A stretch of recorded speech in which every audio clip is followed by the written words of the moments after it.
ಯೋಚನೆ ಮಾಡಿ, ನಾವು ಮನೆಯಲ್ಲಿ ದೇವರ ಪೂಜೆ ಮಾಡ್ತೀವೋ ಇಲ್ಲೋ ಗೊತ್ತಿಲ್ಲ, 7 ವರ್ಷದಿಂದ ಹಿಡಿದು 87 ವರ್ಷದ ತನಕ ಒಂದು ದಿನ ಬಿಡದೆ ಆಚಾರ್ಯರ ಕರಾರ್ಚಿತ ಪ್ರತಿಮೆಯನ್ನ ಮುಟ್ಟಿ ಪೂಜೆ ಮಾಡುವ ಸೌಭಾಗ್ಯವನ್ನ ಪಡೆದ ಮಹಾನುಭಾವರು. 80 ವರ್ಷದ ಅಖಂಡ ಬ್ರಹ್ಮಚರ್ಯದ ಒಟ್ಟಿಗೆ 10 ವರ್ಷ ಕೃಷ್ಣನನ್ನ ಮುಟ್ಟಿ ಪೂಜೆ ಮಾಡುವ ಸೌಭಾಗ್ಯ ಪಡೆದ ಮಹಾನುಭಾವರು. 1 ವರ್ಷ ಅಂದ್ರೆ 365 ದಿನ.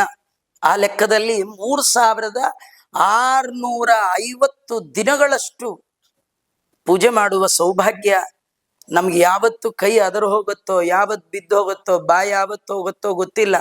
ಭಗವಂತನಿಗೆ ಅತ್ಯಂತ ಪ್ರಿಯರಾದವರಾದ ಕಾರಣ ಭಗವಂತ ಅವರ ಕೈ, ಅವರ ಕಾಲು, ಅವರ ಕಣ್ಣು ಎಲ್ಲವನ್ನ ಗಟ್ಟಿ ಇಟ್ಟಿದ್ದ ಕಾರಣ ತನ್ನನ್ನು ಮುಟ್ಟಿ ಪೂಜೆ ಮಾಡ್ಲಿ ಈ ಸಂತ ಅಂತ ಹೇಳಿ ಅವರ ಅದು ಮಧ್ವರ ಹೃದಯದಲ್ಲಿ ಉಡುಪಿಯಲ್ಲಿ ಸಿಗುತ್ತೆ ಎನ್ನುವ ಏಕೈಕ ಕಾರಣದಿಂದ ಕೃಷ್ಣ ದ್ವಾರಕೆಯನ್ನು ಬಿಟ್ಟು ಉಡುಪಿಗೆ ಬಂದಿದ್ದಾನೆ. ಇದು ನಮ್ಮ ಆಚಾರ್ಯರ ಮಹಿಮೆ.